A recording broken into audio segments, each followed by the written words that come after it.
Michael St. John and Paul Adams at ringside. And boy, what a match tonight at the Fairgrounds Arena. That main event, lights out, non-sanctioned match. Whoopi D and Doug Gilbert against Flash Flanagan and Billy Joe Travis. We'll talk about that more in just a moment, but right now in the ring, Nick Dinsmore, one of the leading candidates of Rookie of the Year, goes up against Jason Lee, the natural blonde. And he was telling me back in the dressing room before the matches began tonight, Paul, that he is a first cousin of primetime Brian Lee, but for some reason, I don't believe that. Well, I don't know about any of that, but you know, Michael, they keep talking about this Rookie of the Year contest around here. Everybody around here, I mean, we just saw Bobby Brawns in the opening match. Now we see Nick Dinsmore and Jason Lee, two more so-called Rookie of the Year candidates. How many Rookie of the Years are they giving me around here? I mean, this reminds me when I was in high school, the self-esteem awards, right? Like senior class awards where they give everybody in the whole stupid class an award just to make the losers feel good. That's what I feel like. What are they going to be, 2, 3 Rookies of the Year? And this Jason Lee, to be quite frank, I mean, nothing against him or anything, but I haven't seen the guy win one match yet. Well, right now, he's got a severe test in the ring, and Nick Dinsmore has shown himself well here in MCW, and today he has a big test against Jason Lee. Let's see how they fare. Side headlock by Lee. Nice reversal by Dinsmore. Picks it right into that standing wrist lock. Little shortcut there by Lee. You know, you've talked about all these awards. There can only be one Rookie of the Year, just like there can only be one world champion, one team of tag team champions, one light heavyweight champion, one Southern champion. But the fact of the matter is those awards and those championship belts carry so much weight in the world of professional wrestling that every one of the athletes in Music City Wrestling are going after the goal, so to speak. That's exactly right. And you know what? There's only one good announcer in this team right here, and it's me. I may not carry a lot of weight, but I carry a lot of clout. I get the big news around here, and Michael, if you stick with me, I'll give you some of the scoops in the rest of this hour here. Well, one thing I know is you brought a towel to ringside tonight for the taping here in Nashville, Tennessee.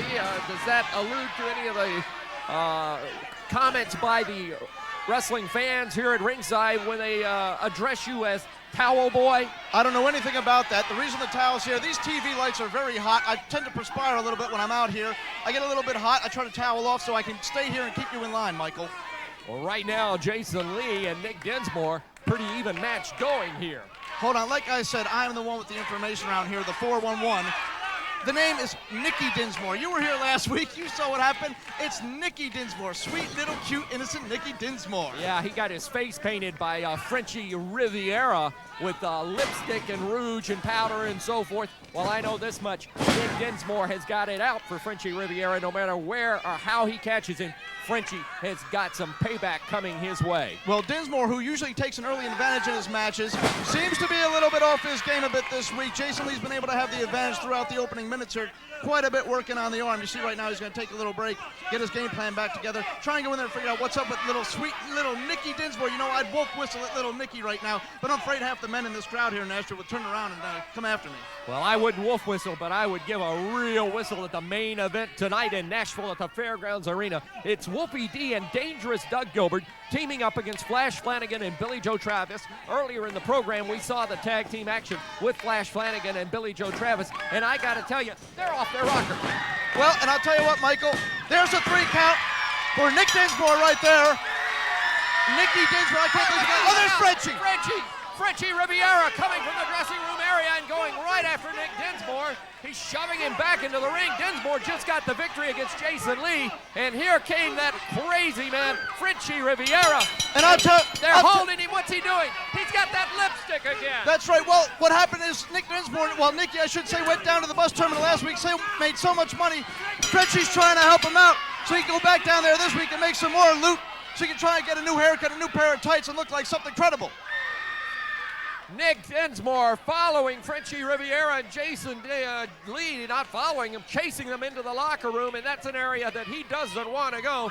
Nick Dinsmore going to ringside now to be interviewed by Bert Prentice, and let's go to Bert for this interview.